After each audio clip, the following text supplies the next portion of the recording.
Fellow Ugandans, this is a statement of facts about the return of General Sejusa to Uganda. In response to some shoddy and baseless rumors and speculations about a supposed deal between the Free Uganda chairman, General David Sejusa, and the regime of Mr. Museveni, Free Uganda has decided to make the following clarifications. General Sejusa did not come to rejoin Museveni's government. Free Uganda has categorically and numerously stated that General Sejusa's return to Uganda was part of a comprehensive FU strategy to relocate to Uganda and continue its struggle for a better Uganda from the ground.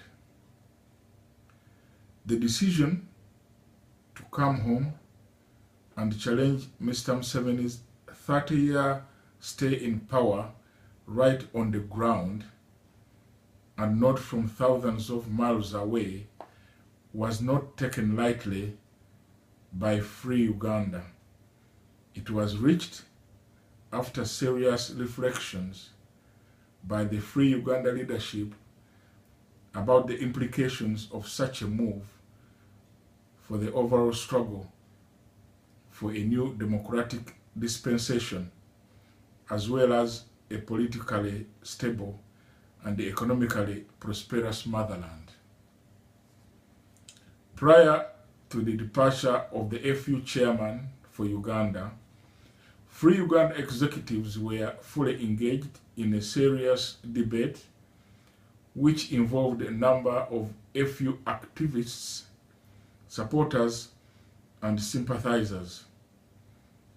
A collective decision was eventually taken, endorsing the move to relocate and confirm that General Sejusa would lead the homeward journey to be followed by other executives in due course.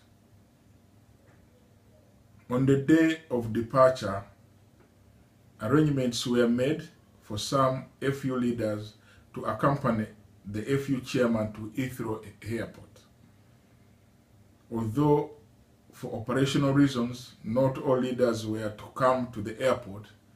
For example, for some leaders who were to come to the airport, such as the FU press secretary, it was a personal decision not to go to Heathrow as it was too early in the morning for him. The opposition leaders informed. It was not deemed necessary for Free Uganda to belabor this point, but following some misleading reports in the media on the subject, FU now wishes to clarify as follows. 2 weeks before General Sejusa returned to Uganda, Free Uganda decided that a few opposition leaders be briefed confidentially about the decision for the General to return home. Among those briefed was Dr. Kizza Besigye. Dr. Besigye was briefed on the 29th of November 2014. His reply was that he needed more time to think about the news. On 5th December 2014, again, Dr. Besigye was sought out and informed that General Sejusa would be returning home, and a request was put to him that he organizes some leaders to come to come and meet the General at Entebbe International Airport. He was specifically briefed that if they did not, the government of Uganda would try to hijack the event and twist it to cause confusion. Indeed, this is what happened. Dr. Besigye responded that he did not understand the intention of all this, and he suggested that the general waits and they, Dr. Besigye and General Sejusa, first meet in London in January 2015. However, Free Uganda went ahead with the return arrangements. Once again, through the lawyer who was handling the travel arrangements, contact was made with Dr. Besigye and two other opposition leaders, and this time it was to the effect that General Sejusa was indeed on the way to Uganda. Therefore, it is not true that some of these leaders were not informed. With modern communications technology, it is not difficult to establish the truth about these communications.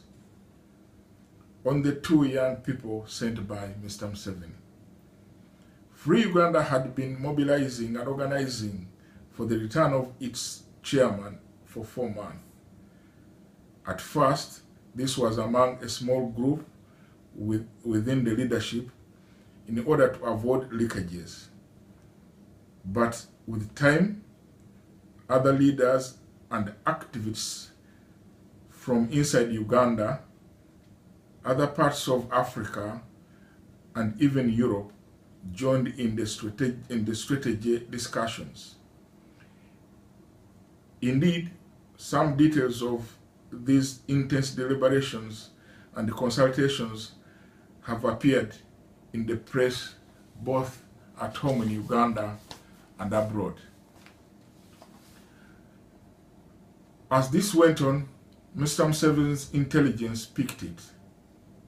Free Uganda has since come to learn that what bothered Mr. Museveni most was that General Sejusa and his Free Uganda Liberation Platform were building serious capacity aimed at using all means necessary to force themselves back home and free Uganda from decades of misrule.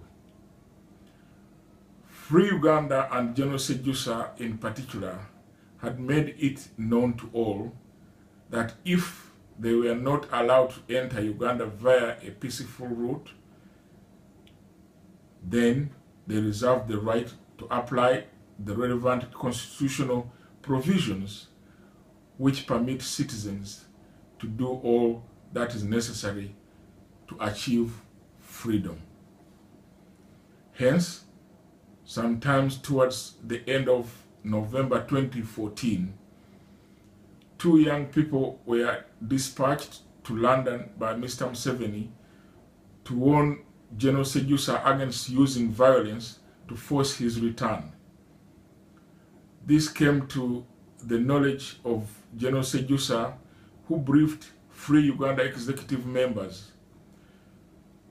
The two young people were Miss Janet Anyine and Mr. Michael Katungi. The message they carried was simple. Mr. Museveni said that he had heard that General Sejusa wanted to return. Through his emissaries, he stated, and I quote, "But we hear you are mobilizing the youth to force your entry," unquote. According to the two young people, Museveni is reported to have used this expression, and I quote, "Ngu noyenda kutoya," unquote, meaning Sejusa wanted to try the Burkina Faso way. His message was only one, and I quote, "We shall not block or harass you. Return home without any conditions," unquote. Free Uganda considered this message and, on balance, decided to take the risk.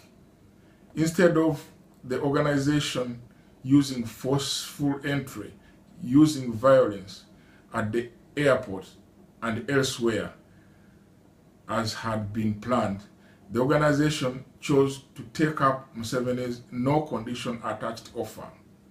This decision by Free Uganda was against the background of the government having given this type of assurance to other people also. But before meeting Anyine and Katunji, once again a written message was sent to Dr. Besigye and a few others informing them of this development. They were informed that Mr. Museveni had sent 2 people with the sole message that General Sejusa can return home without any hindrance and need not resort to violence, as they understood he was planning to do. And that if he chose violence, then the government had no choice but to deploy heavily again, like it did when the general first went to London and then attempted to return in 2013. This is the written reply of Dr. Besigye, and I quote, "Hi Ndugu, that is a positive development. Cheers," unquote. There are other areas we do not want to go into, but for the sake of putting the record straight, Free Uganda requests all Ugandans to now move towards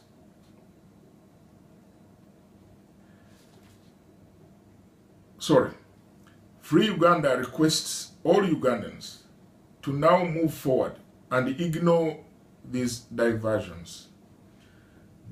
These, in summary, are the facts surrounding the much publicized homecoming of Free Uganda and its chairman, General David Sejusa.